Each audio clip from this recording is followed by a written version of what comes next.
in a book this long, transparently, we can't go through every paragraph, every verse, so we're going to focus on certain crucial passages, and to catch the flow of the argument through the book, the analytical outline will be a huge help. So what do we make of this book? Its readers, transparently, were an assembly, a congregation, or possibly more than one congregation of Christians who at one time had been under persecution, but for whom the persecution had lightened up in more recent times. There is a considerable dispute in the commentaries as to whether these are Jewish Christians or Gentile Christians. If they're Jewish Christians, they are Jewish Christians who are tempted to return to the social safety of their own Jewish communities, regaining the synagogue practices, or if they're living anywhere near the temple practices, and so forth, that were once at the heart of their religious life, but which in some measure they abandoned as Christians. Now they're tempted to return to them, and the author sees this as a defection from the faith. Alternatively, if they are Gentile Christians, they are Gentile Christians who are attracted beyond Christianity to a kind of Jewish form of Christianity, taking on Jewish practices, especially connected with the temple. In my view, the former analysis squares with the facts a little better, but it won't make much difference to the overall argument of the book. According to chapter 2, verse 3, excuse me, they were saved under apostolic preaching. They had been believers for some time, chapter 5, verse 12. So much so that the author can accuse them of an immaturity. By this time he says, you ought to be teachers. They had been subjected to persecution, 1032, but this had probably eased more recently. Some of these qualities of a joyful response to attacks, persevering under difficult times, still continue at time of writing, 6:10 and 13:1, but the author is clearly afraid that they are going to slide into some kind of apostasy, and a lot of his space is given over to warning. Where this was written is disputed, but probably in Italy. The last verses read, 13:24, greet all your leaders and all the Lord's people. Those from Italy send you their greetings. Grace be with you all. Where it was sent to is hugely disputed. The primary theories, I suppose, are Rome, Jerusalem, and Alexandria. If I had to guess, I would say Jerusalem, simply because of the abundance of temple and sacrificial and priestly allusions, and the author seems to think that these things are still going on. As for date, we don't know. Once more, I suppose the dominant view is that it was circulated about AD 80 or a little later. In my view, it still makes more sense to see it as circulating before the fall of Jerusalem. It's not simply that there are some present tenses. The priest stands daily. We have an altar. 10:11 and 13:10. Those could be generic things that talk about how the system worked. The priest stands daily, that's how the system worked, as opposed to he is actually at the present time standing and doing his priestly work. But the real reason why a pre-70 date is appealing is that if the temple had fallen, it seems to me just about inexplicable that the author does not make mention of the fact. In other words, one of his huge planks is that the Old Testament sacrificial system is in principle obsolete. If the temple were down, he could say, the proof of its obsolescence is that it's not available to you anymore. That's gone. It's been fulfilled in Christ. If, in fact, the book circulated before the fall of the temple, then this silence is entirely understandable. Otherwise, it's very difficult. As for author, well, the three main traditions are the Roman tradition, which simply negates Paul. It's not Paul. The North African tradition, which proposes Barnabas, and the Alexandrian tradition of the Eastern Church, which wanted Paul. But other people that have been suggested, Apollos, Luke, Clement, Silvanus, Philip, and Priscilla. That's only a partial list. As for my own judgment, I don't have a clue. I'm pretty certain it's not Paul. The locutions are too different. The ways of explaining things are not typically Pauline. And at the end of the day, all of the Pauline material that we do have, Paul actually specifies himself. As for whether this is a letter or something else, many people see it as a homily, some sort of detailed sermon. It has some features of both. It sounds at the front end not like a letter at all. It sounds rather like an address, an argument, a tractate, a homily. But it ends with the kinds of typical greetings that you find in a letter. So it may have been notes on a homily that were then sent out as a letter. We just don't know at the end of the day. And I will refer to it both as a homily and as a letter from time to time. The Greek is perhaps the most polished literary Greek in the New Testament, even tighter than that of Luke. Now,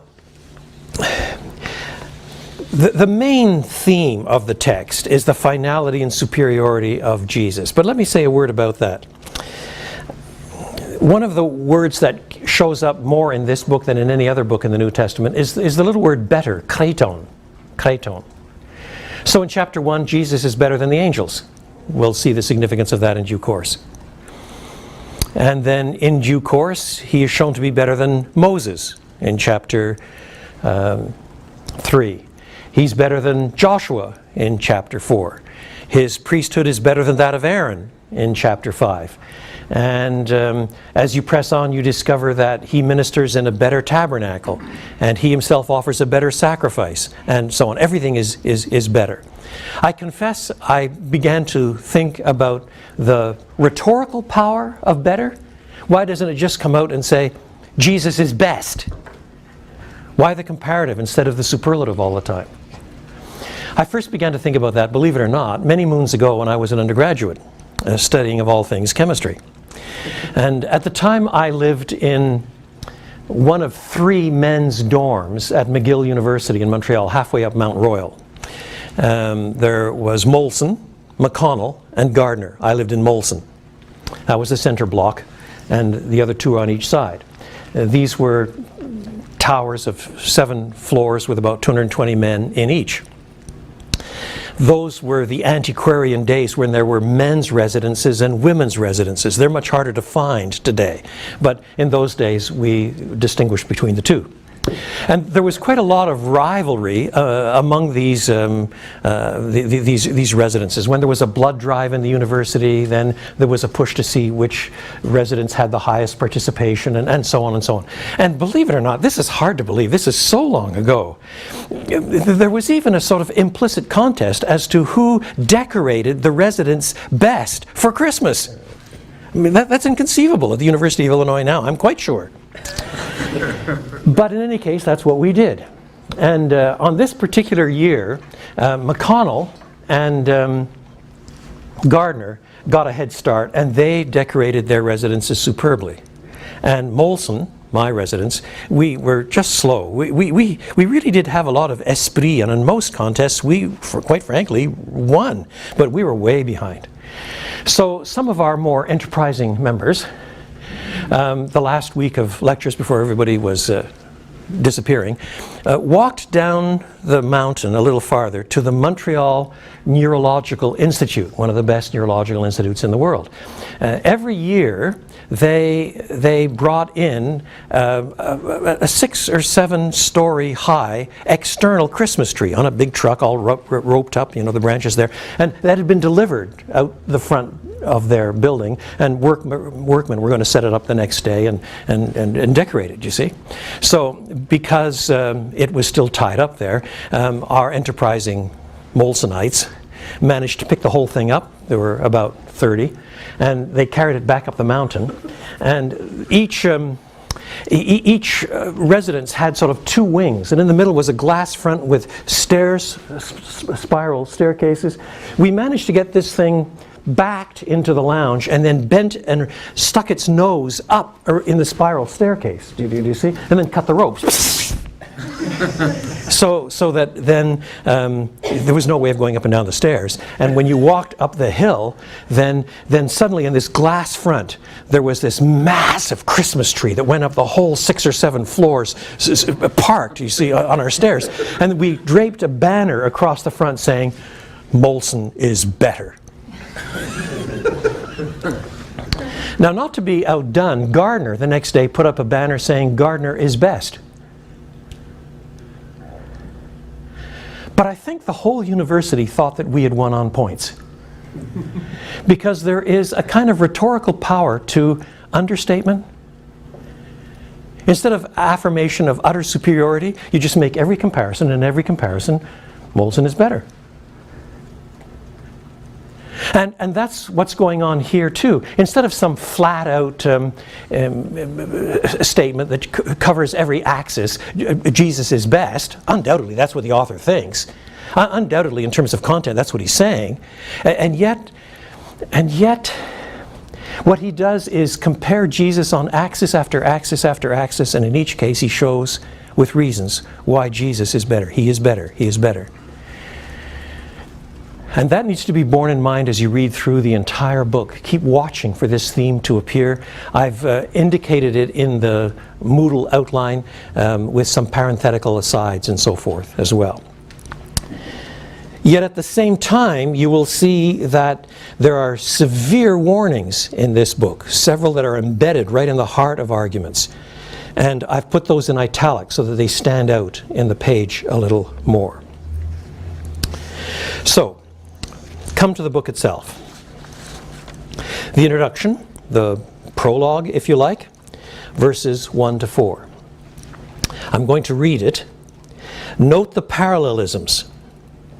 In the past, God spoke, but now, more recently, God has spoken. Look at the contrast. In the past, God spoke to our ancestors through the prophets at many times and in various ways. But in these last days, he has spoken to us by his Son, whom he appointed heir of all things, and through whom also he made the universe. The Son is the radiance of God's glory and the exact representation of his being, sustaining all things by his powerful word. After he had provided purification for sins, he sat down at the right hand of the Majesty in heaven. So he became as much superior to the angels as the name he has inherited is superior to theirs. Now that argument is so tight that we could happily spend a couple of hours on it. But I want to outline the flow of thought and then spend more time in this class on 1:5. You'll see the reasons for it in a few moments. So there's a contrast. In the past and in these last days. These last days are the days bound up with the Christian revelation, with what is sometimes called the Christ event, the coming of Christ. And in the past, God spoke to our ancestors. In these last days, he has spoken to us. In the past, he spoke through the prophets at many times and in various ways. It really is important to remember that the nature of God's self-disclosure in word in the Old Testament is highly diverse. Sometimes it's by virtual dictation. Think Jeremiah.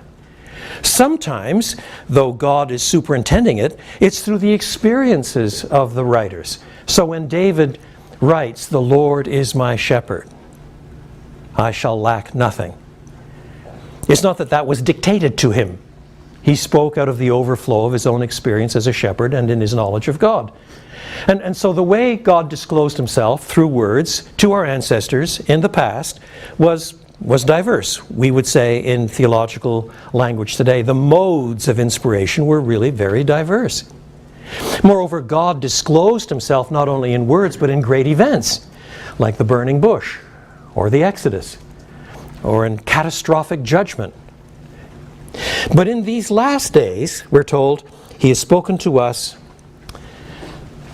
by his Son.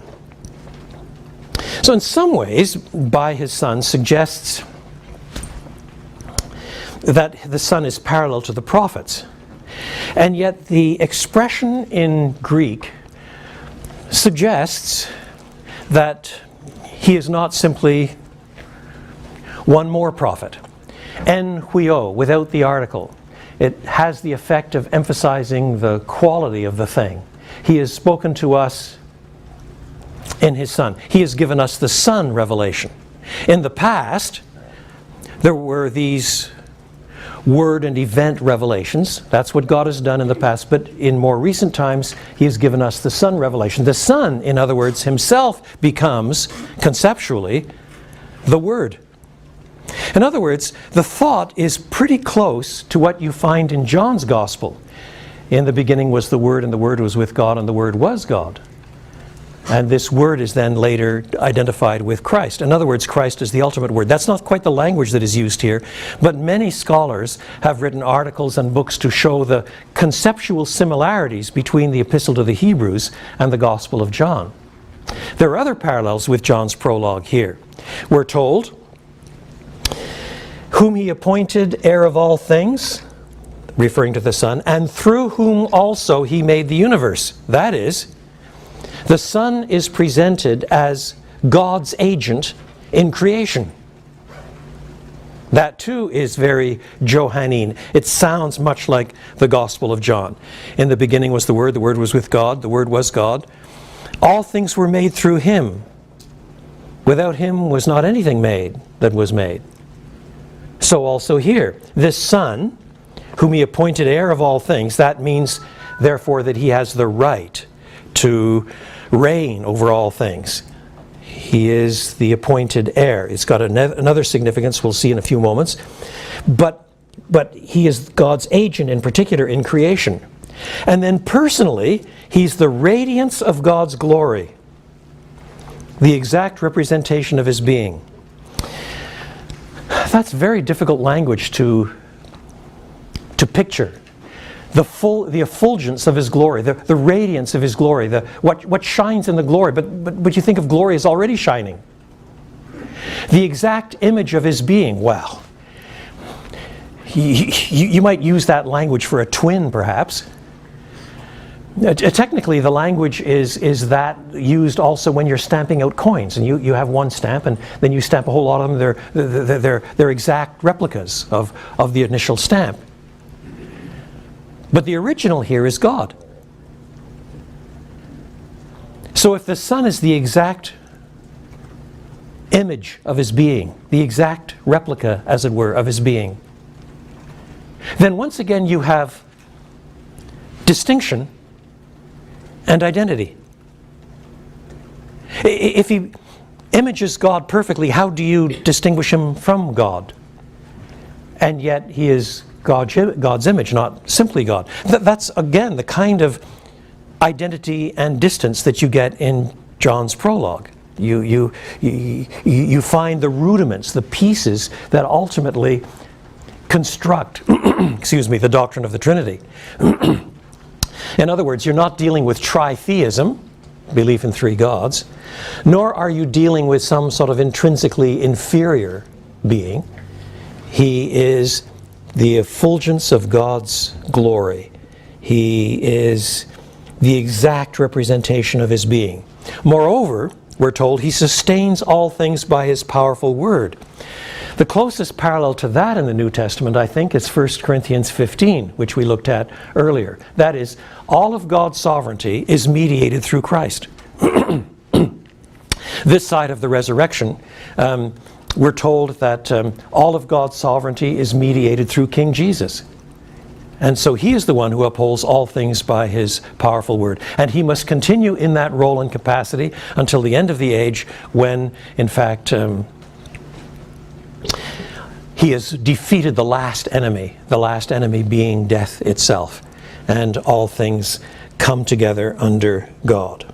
Now, all of that is dealing with the identity of the Son and with the activity of the Son in creation and providential sustaining. But now in the last part of verse 3 and all of verse 4, we come, in fact, to the cross. After he had provided purification for sins, he sat down at the right hand of the Majesty in heaven. In other words, we are introduced already to Christ's sacrifice, which is going to be a huge theme, especially in chapters 9 and 10. And the fact that he sits at the Majesty's right hand shows that the sacrifice is acceptable. It is accepted by God himself. In other words, this is the equivalent of insisting on both Good Friday and Easter. Easter is necessary to Good Friday in part because it is the vindication of the sacrifice. Otherwise, Christ could just be one more dead Jew. So he rose from the dead and then ascended to sit at the right hand of the Majesty in heaven. Verse 4 is tricky. I'll tell you what I think it means, although I acknowledge this is disputed. So he became as much superior to the angels as the name he has inherited is superior to theirs. I think the name he has inherited is going back to his identity as the unique Son. That was already his. He was one with God in creation. That cannot be said of the angels. So at one level, he didn't have to become superior to the angels. He already had the name. Yet, after his death and session at the Father's right hand, he thus became as superior to the angels as he already was in his name. That is to say, what is presupposed is that he became lower than the angels. He had the name, he had the title, he had the rank, he had the role. And then he emptied himself and became a little lower than the angels, which is the very theme that is unpacked in chapter 2. And then because of his triumph on the cross, he became superior to them on that front as well. But that also serves then to introduce what dominates the rest of the chapter, Jesus' superiority over the angels. Now, I'm not going to read the entire chapter. I'm sure you've read ahead of me. What I want to do for a fair bit of the rest of this morning is focus on chapter 5 and one other passage, and then next day we'll make more rapid speed. For to which of the angels did God ever say, "You are my son, today I have become your father"? Or again, "I will be his father, and he will be my son"? Now, early on in this course, I said that we don't have time to focus on passage after passage where the New Testament quotes the Old, but I said that I would fasten on 2 or 3 test cases. This is going to be one of my test cases. Of the books of the New Testament, probably Hebrews and Matthew are the 2 books with most difficult quotations from the Old Testament. Yet, if you begin to get a handle on how these books quote the Old Testament, you gain some real insight into how the whole Bible hangs together. Now, superficially, the argument here is pretty obvious. Jesus is better than the angels because Jesus alone is referred to as the Son. And then there are 2 texts to back this up. The first is from Psalm 2:7, and the second is from 2 Samuel 7:14. For to which of the angels did God ever say, "You are my son"? Or again, I will be his father and he will be my son. But the problem is, if you remember the Old Testament, sometimes angels are referred to as sons of God. Think, for example, of the book of Job. The sons of God gather together before the Lord. And they include the Satan. So it's not even good angels only, as it were. Sons of God can refer to celestial beings, good and evil. And it's more than just in the opening of the book of Job. It continues. Moreover, in the Psalms there are a few references likewise where sons most likely refers to angelic beings. So did the writer then miss a cog here and simply get his biblical references mixed up? Moreover, it's more complicated than that, because sometimes the word son refers to human beings. Son in the singular can refer collectively to all of Israel. So God says through Moses to Pharaoh, Israel is my firstborn son, and I say, let my son go that he may worship me. So son can refer to angels, good and bad. It can refer to human beings. Then it can refer to individual believers. That's not uncommon in the Old Testament, where sons refers to individual believers in Israel as opposed to the singular son referring to Israel collectively. Then, in addition to that, as we'll see in a few moments, sometimes son refers to the Davidic king. So, exactly what is going on here? Well, to make the matter more difficult, chapter 1, verse 5, quoting Psalm 2:7, to which of the angels did God ever say, you are my son, today I have become your father? But this verse is, in fact, quoted 3 times in the New Testament. Here's the first. The second is in Hebrews 5, verses 5 and 6. Now, in Hebrews 5:5, God is there talking about what the qualifications are to become a priest. In 5:4, no priest from the Old Testament could simply take the honor on himself. He had to be appointed by God under the stipulations of the law. Verse 5, in the same way, Christ did not take on himself the glory of becoming a high priest, but God said to him, you are my son, today I have become your father. Again, same quotation. Psalm 2:7. The second quotation fits a little better. And he says in another place, you are a priest forever in the order of Melchizedek. But what is the significance of quoting Psalm 2:7 in Hebrews 5:5? There's one other place where the same psalm text is quoted in the New Testament, namely Acts chapter 13. I drew your attention to this verse when we flew by some weeks back. Let me draw your attention to it again. This is in Paul's great evangelistic address in Pisidian Antioch. And he's speaking in a synagogue to people, probably Jews and Gentiles, who are biblically literate. And he says, Acts 13:32, we tell you the good news, we tell you the gospel. What God promised our ancestors, he has fulfilled for us, their children, by raising up Jesus. And the context shows this means raising him up from the dead, not simply raising him to be a preacher or something like that, but by raising Jesus from the dead. As it is written in the second psalm, you are my son, today I have become your father. So understand this. Psalm 2:7 is quoted 3 times in the New Testament. Once to prove that Jesus is superior to the angels. A second time to prove that he was appointed high priest.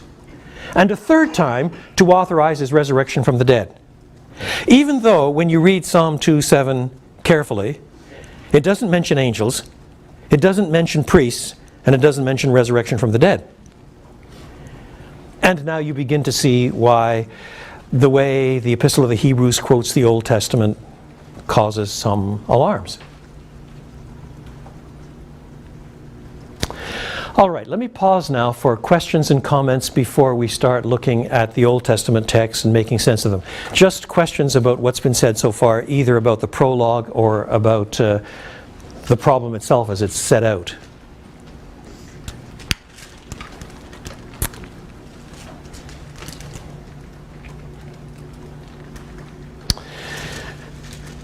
All right. The best way to tackle this is to look at the Old Testament texts first. Before we look at Psalm 2:7, we'll look at 2 Samuel 7:14. 2 Samuel 7:14. That's the second text that is quoted in Hebrews 1:5. I'm sure you will remember this context. David has become king after years of running from Saul, and for 7 years he reigns in Hebron over just the lower 2 tribes. Then at the end of 7 years, at about the same time, he becomes king over the entire 12 tribes, and he conquers Jerusalem. And in conquering Jerusalem, he moves his headquarters there. That becomes the capital city. Moreover, in 2 Samuel 6, the tabernacle is moved there. So for the first time, you have king and tabernacle in the same city. And the city itself becomes symbol-laden from then on. This is the city of the great king. This is the city of God. This is the city where God meets with his people. That becomes a dominant theme, a whole theology of Jerusalem running through the Old Testament that is picked up in various ways in the New Testament as well. So 2 Samuel 7, the tabernacle moves to Jerusalem. 2 Samuel 6. 2 Samuel 7, then you get the drama that is outlined in chapter 7. Here, David wants now to build a temple for God. His motives may be very good. He himself is living in a palace of cedar, he says. And the place where God manifests himself is a bit of a ratty tent at this point. And he may, too, have looked around at the pagan temples in nearby countries built to glorify their gods and expound the greatness of the people who live under these gods. And Yahweh, the God of all, the God of creation, the God of Israel is not well served by simply a small tent.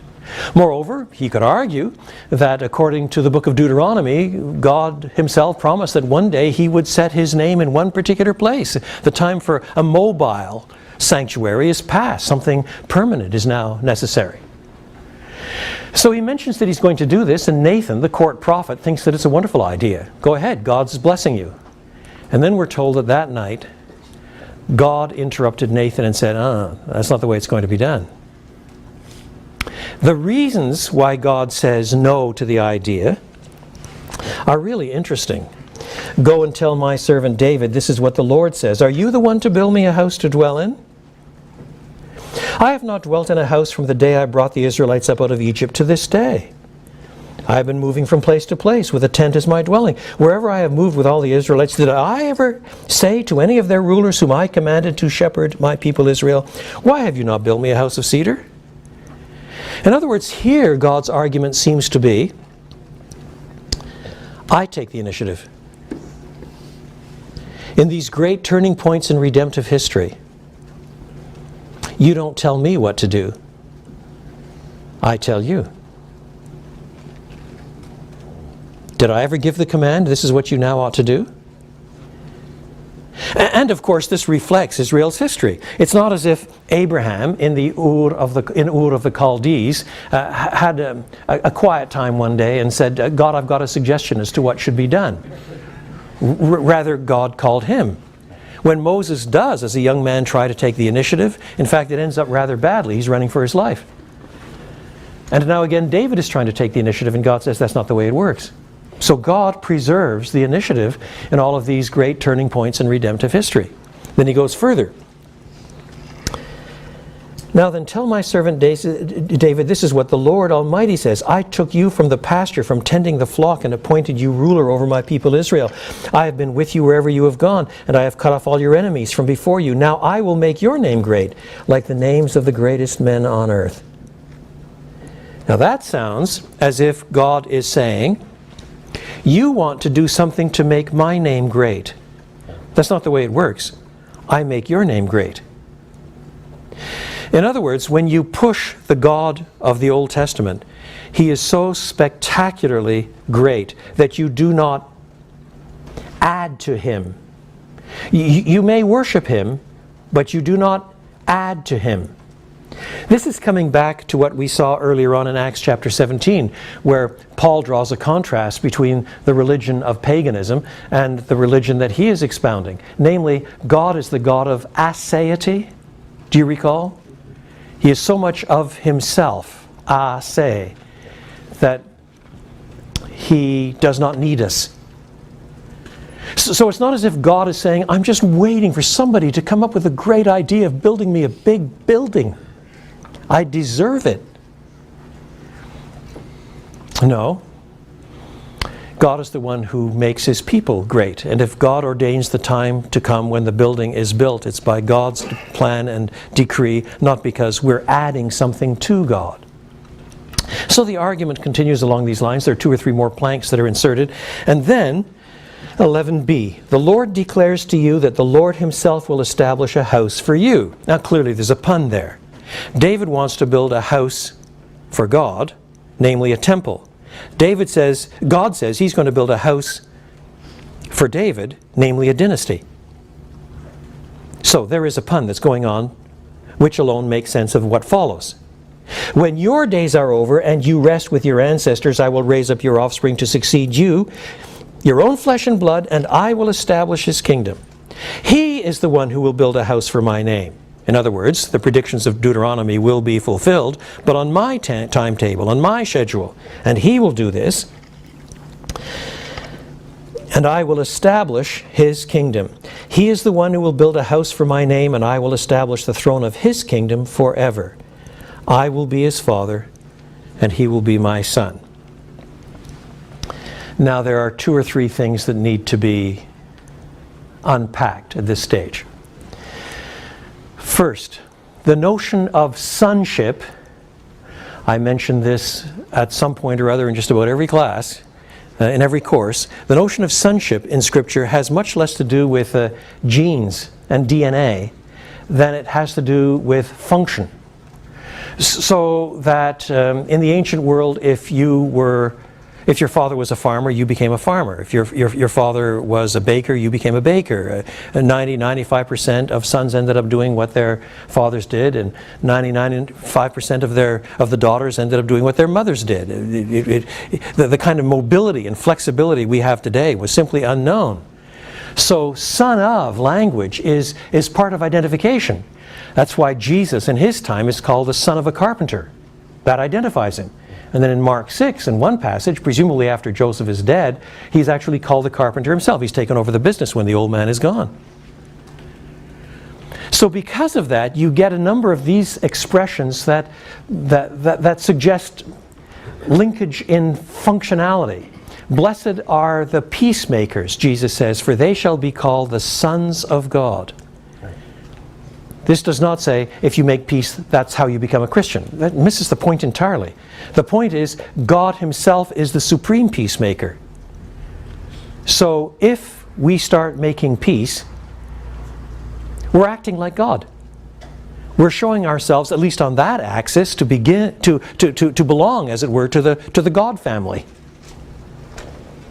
And along similar lines, Paul can identify the true children of Abraham. The true children of Abraham are not simply those who have Abraham's genes, but those who act like Abraham, who share Abraham's faith. In other words, sonship language is bound up with commonality of function. So, the point is that God Himself is the supreme king. He's not only king of the universe, but He's king of the Israelites. And to appoint a Davidic line now as kings means that they're sort of under kings under God. And thus they're God's son with a particular role of ruling. And they must rule as God rules. They must rule in justice, in integrity, in faithfulness, in truth, in compassion, and so on. In other words, they're going to be kings as God is king. So this terminology, That is, where a human being becomes a king and God says, okay, today you become my son, in effect. That kind of terminology is found in the pagan world of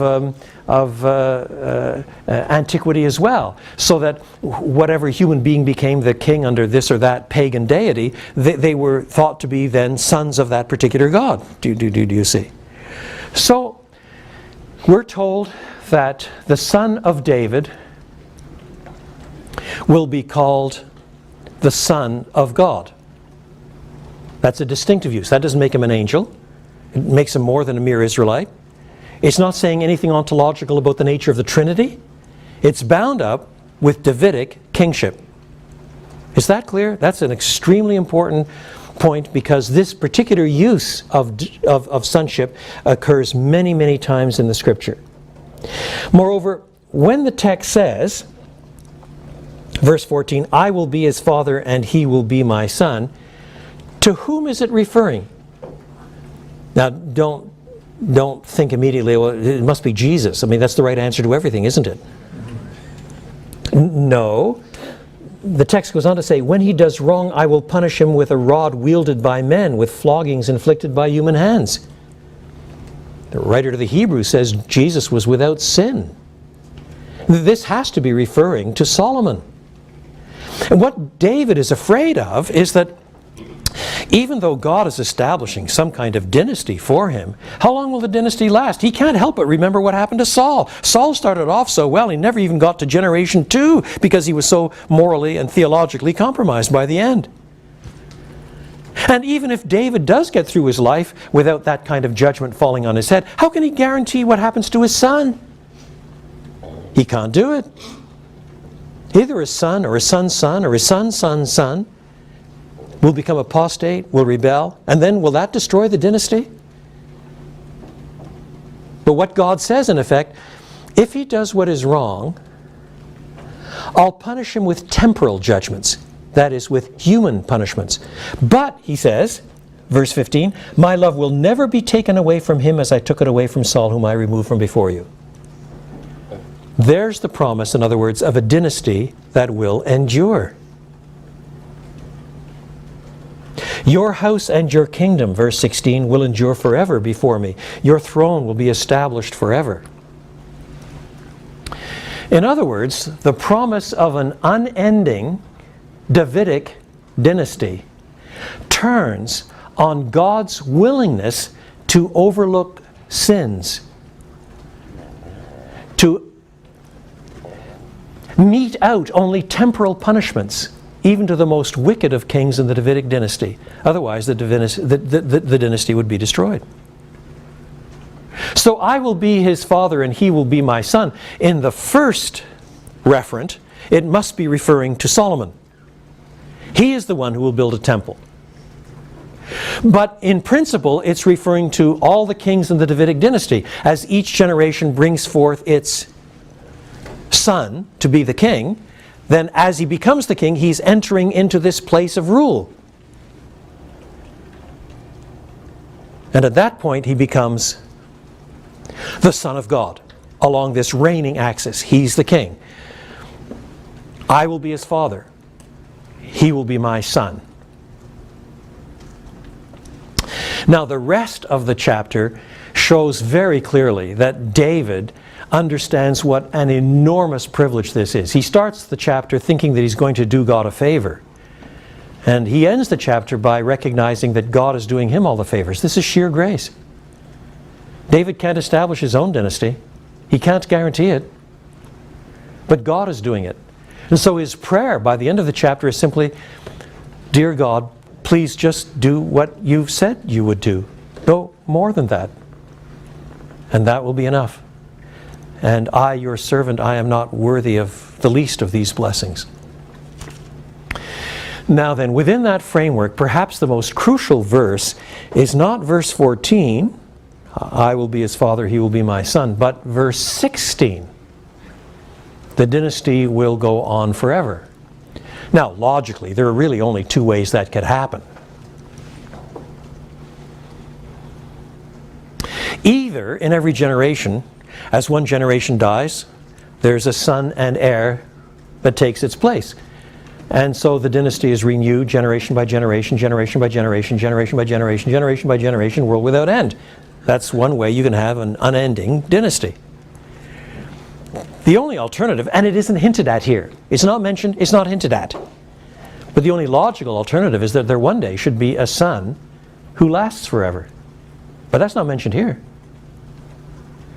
And this, in terms of the sweep of biblical theology, is the anchoring of the entire Davidic kingship motif.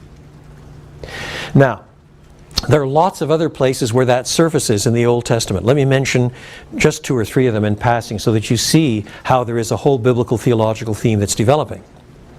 This is about 1000 BC, time of David. Isaiah, 8th century, in words that we cite every Christmas again and again, or sing with Handel's oratorio. Isaiah, in chapter 9, talks about this Davidic king. For unto us a child is born, unto us a son is given. A son? He shall reign on the throne of his father David. You're still using son in the same sense. Of the increase of his kingdom there will be no end. So there's the kingdom of this king with enduring, expanding authority. But he will also be called Mighty God, Everlasting Father, Wonderful Counselor, Prince of Peace. And now you start expanding your notion of what kind of king this really is. Do you see? That's 8th century. 6th century, in Ezekiel 34, God himself, Yahweh himself, denounces the false teachers, the false prophets, the false rulers of Israel. He calls them false shepherds. He denounces them in blistering language. And then he says about 25 times, I will shepherd my flock. I will be their shepherd. I will lead them to green pastures. I will give them fresh water. I will do this. I will do this. About 25 times. I will distinguish between sheep and goat. I will look after the lambs. I will shepherd them. And then at the end of all of that he says, I will send my servant David to shepherd them. And you start asking, and exactly what is the relationship between the I and the David who comes? So gradually you begin to get these anticipations of a great Davidide, that is someone in the Davidic line coming to the throne. And in each case, as he comes to the throne, God says to him, in effect, today I have become your father. Today I have begotten you, you are my son. And that's the language then that is picked up in Psalm 2. Turn to Psalm 2, which is, of course, the first text quoted in Hebrews 1:5. Now, I'm going to run through this psalm quickly so that you see the flow of it in its own terms.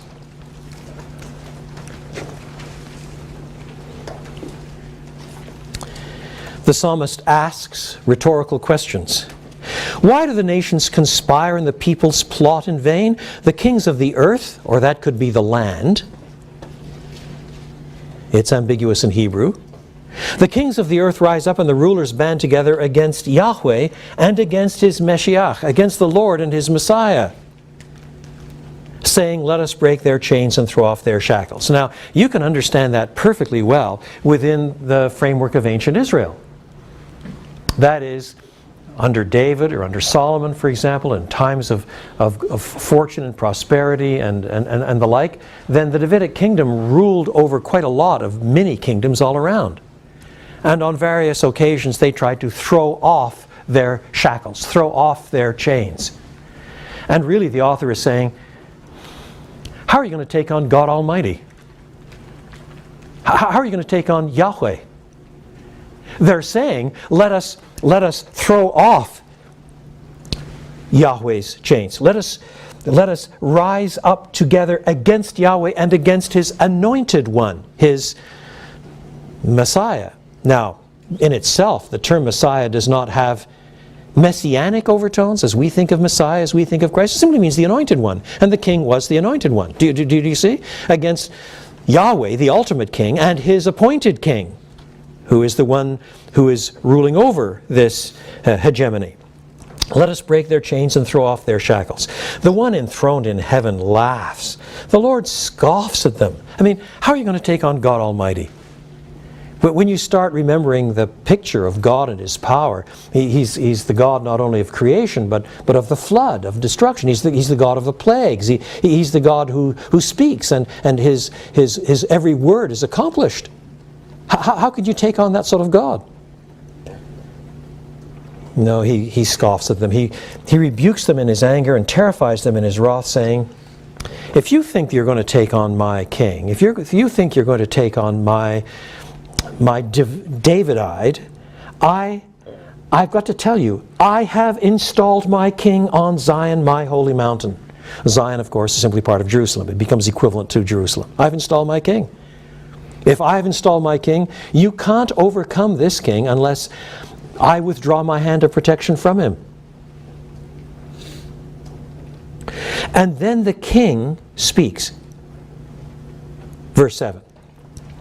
The king reflects on what God has said in verse 6. God says, I have installed my king on Zion, my holy mountain. And then the king says, I will proclaim the Lord's decree. That is, the decree that established him as king on Zion, God's holy mountain. He said, and this is another way of saying the same decree, you are my son. Today I have become your father. In other words, God says, you are my son, today I have become your father, when this heir of David actually becomes king. He steps into the place, and at that point he becomes God's son in this reigning axis. Do you see? As an Israelite, he's already God's son in one fashion or another, but he's now God's son in this particular function of reigning. And God said to me, as I became king, ask me and I will make the nations your inheritance, the ends of the earth your possession. You will break them with a rod of iron, you will dash them to pieces like pottery. Therefore, you kings, be wise, be warned, you rulers of the earth, serve the Lord with fear, celebrate his rule with trembling, kiss his son. Yes, I know there's some textual variants and so on. Or he will be angry, and your way will lead you to your destruction, and so forth. Now, it's just about possible to read that entire chapter with reference to an Old Testament Davidic king, a Solomon, for example. It's just about possible. But it's not entirely easy, although Eretz can refer to earth or land. When you start finding expressions like the ends of the earth your possession, it's pretty sweeping. And when we see the sweep of the threatened judgment and the sweep of the blessing, blessed are all who take refuge in him, then you cannot help but wonder if this is projecting forward along the Davidic axis to an ultimate David. And so we have tumbled into what Christian thinkers, Christian scholars, Christian theologians have for centuries and centuries referred to as the Davidic typology. Now, I know that typology has a bad name. That's because there are some really bad applications of typology. The red cord that hangs from Rahab's room is really referring to the blood of Jesus and that sort of thing. But if you understand typology in larger terms, there are several different kinds of typology, but all of them have this sort of thing in common. There are events or people or institutions. Events or people or institutions which then keep recurring and recurring and recurring, often anticipating something bigger of the same sort, until there is an anticipation that something greater is coming. The very pattern itself begins to point forward. Now, we're used to that notion already when you think of an institution like the Passover. But the Passover is celebrated every year. And that Passover, which looks back to the escape from slavery and entering into the wilderness wanderings and ultimately into the promised land, and the angel of destruction passing through the land in order to free the people and so on. It looks back to that event, ultimately, because it's repeated year after year after year after year after year after year, ultimately begins to project forward to an ultimate release, which Paul then can refer to in this way: Christ, our Passover, was sacrificed for us. So that you have institutions and events and people that constitute a pattern. The pattern is so ubiquitous, it is so obvious, that ultimately the pattern itself becomes predictive. It's pointing forward. And the ultimate fulfillment of that pattern is that to which the pattern points. Now, along this front, many have observed a Davidic typology. Once you have established that God himself has ordained a Davidic dynasty that will go on forever to an ultimate Davidic king who outstrips mere David and who outstrips mere Solomon even, but is spectacularly called 8 centuries before Christ appears, the wonderful Counselor, the mighty God, the everlasting Father, the Prince of Peace. You begin to see how the pattern itself is pointing forward. And it's not just David in his victories. Psalm 69, where David is bemoaning being betrayed by his own friends and that sort of thing, that becomes predictive of Christ's sufferings. That is, great David himself was so regularly betrayed and was broken. Psalm 22, Psalm 69 are picked up with respect to the passion narratives. David becomes a pattern for the ultimate Davidite. Do you see? There's a pattern of things that ultimately point forward. My understanding then is that Psalm 2 fits into that pattern. Ultimately, you can just about read this chapter of a Solomon, and yet as part of a larger Davidic typology, then this language, I will be his father, he will be my son. Today I have become your father. Today I have begotten you. That language is part of this Davidic typology that finds its ultimate referent in that to which the typology points. Now that still doesn't explain how we get to Hebrews 1:5. It doesn't explain how we get to the priestly language of Hebrews 5:5. It doesn't explain the resurrection language of Acts 13. Not yet. But we need to see the Old Testament passages in their context first. Do you agree that we've made sense of the Old Testament texts in their context before we see what the writer of the Hebrews does with them? Question? Yes. Just a quick question on the Davidic typology. Where do we see evidence of that typology looking forward before Christ? So we're not just reading a Christian framework back onto Old Testament. Yeah, it's a crucial question. The question is, where do we see this Davidic typology actually pointing forward to Christ, and so that we're not simply reading backward our Christian understanding onto the Old Testament text? Let me respond with a generic answer and then a specific answer. The generic answer is, in my view, there is more than one kind of typology. In other words, I think that there are some typologies which establish a pattern that are not necessarily demonstrably referring to an ultimate figure, and you only see them for being the typology they are after the fact. In other words, this does fulfill this pattern without trying to say that any of the writers along that axis in the Old Testament times themselves foresaw that this is where the typology was going. So I would argue there are at least some typologies that are weak enough that that's probably a fairer description. On the other hand, in my view, there are some typologies that really are forward-looking. Now, I do not think you need to argue that from the moment the typology is first established, the human writer understood that that's what was going on. But by the time you've got the typology itself established for several centuries across several biblical books, then even the Old Testament writer himself, who is filling in the next step of the typology, would have to be a bit thick if he didn't see there was a pattern here. So in other words, he begins to see himself part of this developing sequence, and therefore must start asking questions about where is it going? Does it just go on repeating itself world without end, or does it have some anticipatory force? But in the case of that's the general answer. But in the case of the Davidic typology, I think you can go farther than that. Don't forget, at the root, the initial promise was, 2 Samuel 7:16, this Davidic kingship will never end.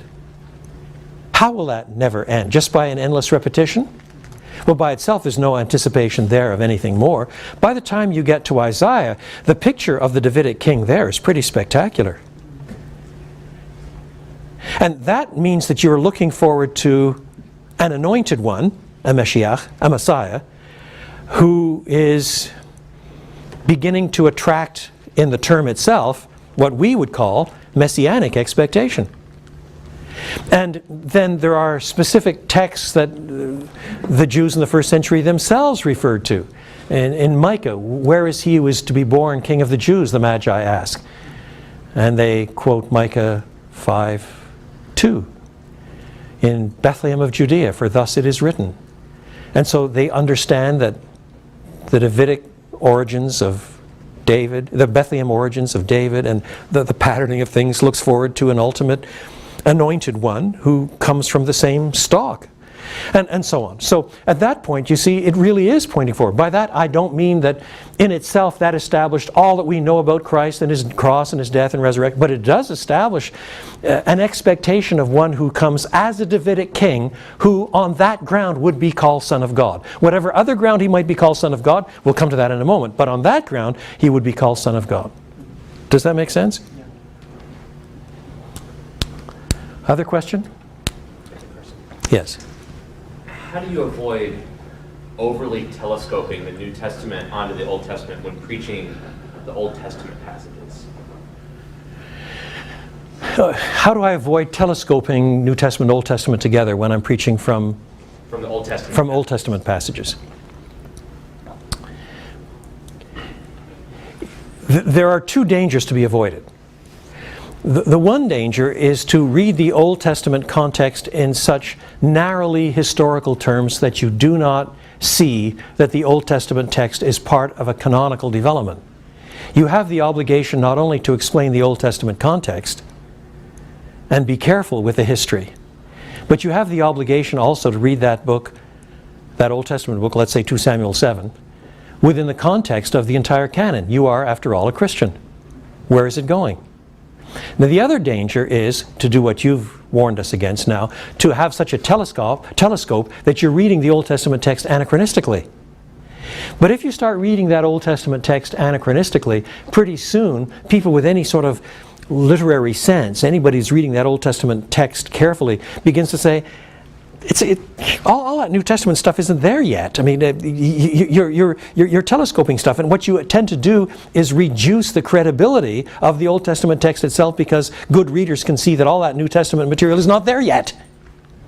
So a thoughtful preacher wants to avoid both of those extremes. Now, how much you say in any particular sermon will depend on what you do regularly. I mean, if you regularly lay out these sorts of typologies and show how these things work, and your congregation is already familiar with them, then you might fly by a 2 Samuel 7 reference and say, and the ultimate David-I, the ultimate Son of God here, will one day be shown to be Jesus himself, or something like that. And the rest can be filled in without some sort of nasty telescoping. On the other hand, if you never make those connections, people don't learn how to put their Bibles together. They don't see how or why the New Testament writers quoted the Old as they did. Which is why, in my judgment, it's necessary on occasion for preachers, as well as for seminary lecturers, to explain some of these things. Now, I've just taken the first step in the explanation so far. Let me finish this off, and then next day, if you want to come back and push harder on this one, we're going to do one more quickly in Hebrews 1 next day, and then press on to other matters in the book of Hebrews. I want you to see that this is a pattern that keeps repeating itself, that there are grounds for thinking that these texts actually do move forward, and that you can understand them yourself and explain them to other people, and eventually people see how their Bibles fit together. But let me press on just a wee bit farther. If we're talking about sonship here in terms of kingship, and if we're claiming that Jesus is the ultimate king, the ultimate Davidite, then the question that has to be raised in New Testament terms, now forget the Old Testament for a moment, is when does Jesus become king? Now, that is, in fact, in the New Testament, one of the slipperiest questions you can ask, because quite a lot of different answers are given. Matthew 1 and 2, where is he who is born king of the Jews? He comes inheriting the title. And kingship is also sometimes bound up with his opening role in ministry. He receives the sign of the Spirit falling upon him at his baptism, and Old Testament texts are applied to him in fulfillment of anticipated promises. And then as he begins his ministry, he exercises kingly authority as he casts out demons and raises people from the dead and speaks words that have all the power of Scripture themselves. Moreover, he sometimes tells parables in which he himself is clearly in his own understanding the king. Sometimes he tells parables in which his heavenly Father is the king, but sometimes he himself is the king, as in, for example, the parable of the sheep and goats in Matthew chapter 25, 30 to 46. And at the same time, there's another element of kingship bound up with the cross. This is Jesus, the King of the Jews, the titular says. And Matthew's gospel especially plays on the fact that Jesus is the King reigning from the cross. We've seen that theme already. It's why for the first 3 centuries of the Christian church, Christians played with the paradox, Jesus reigning from the cross. But then in another sense, he rises from the dead, and in his resurrection, just before ascending to his heavenly Father, he says, all authority is given to me in heaven and on earth. In some sense, his kingship is bound up with his resurrection. That's where he attracts to himself after his death. All kingly authority and all of God's sovereignty is mediated through him. And so in the New Testament, I suspect the dominant theme of where Jesus acquires his kingly authority is in fact bound up with his resurrection and ascension. So all of those other themes are valid. They're there, but that's common. It's an easy thing to verify with a concordance and look up all the resurrection passages. Now, what bearing does this have on us? One more small detail, and then it can all be put together in 2 or 3 sentences. The way Christology is often taught, that is the doctrine of Christ, it's often taught with respect to discrete titles. So you have Son of God Christology and Son of Man Christology and King of Israel Christology and Shepherd Christology and so on, so on, so on. And they're so disparate. But as far as I can see, although there are different emphases in the New Testament on Christological themes, I can't think of any evidence where Christians come together in the first century and are saying, well, you know, myself, I'm pretty keen on Son of God Christology. I'm not too hot on this Son of Man Christology stuff. In other words, when Jesus enters into his kingly authority through the resurrection, he is entering into his priestly authority. He is the shepherd. He is the Danielic Son of Man. He's the supreme sacrifice. He's the supreme priest. They all come together in him. Now, you can only talk about one at a time, but all of them are the one Christ.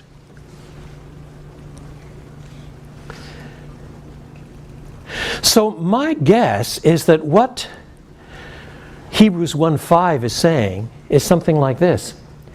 Jesus is superior to the angels because he alone is the promised Davidic king. And if you understand what the Davidic king is, who he is, what he does, he outstrips in his authority anything that angels can ever be or do. And that is anchored already in Old Testament promises, that in the Davidide there would be this fulfilling Davidic king who is God's son, the one who reigns in God's place. He is the ultimate Davidite. And as the one who enters into this ministry, he is also the one who enters into the whole panoply of his anticipated ministries, including his priestly ministry. Hence, 5:5. And all of this by the resurrection. Hence, Acts 13:32 and following. Do you see? We have so broken these things apart into little Christological pieces with their separate tracks that we forget how in the first century there was far more integration about who Christ was than division and sectarian sealed off communities with their own separate and highly disparate Christologies. And suddenly now the appeal to Psalm 2:7 within this rich Christological vision, grounded at the same time in an understanding of this Davidic typology that has its roots in 2 Samuel 7, is picked up in Psalm 2, is picked up in Isaiah 9, is picked up in Ezekiel 34, is picked up in Micah, and again and again and again. It's part of a panoply that demonstrates the ways in which, by God's own decree, this Davidic figure becomes God's redeeming king.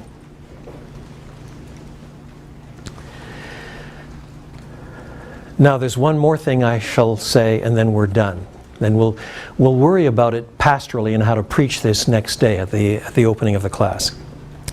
You've got to ask yourself, what does this usage of sonship have to do with the usage of sonship in the opening 4 verses? Because you see, in the opening 4 verses, the Son revelation really has the makings of what would later be called Trinitarian thought. The actual representation of God, one with God in the beginning, God's own agent in creation, and so on, so on, so on. Now we're talking about a Davidic king, a son of David. It's a slightly different use of sonship language. Do you see?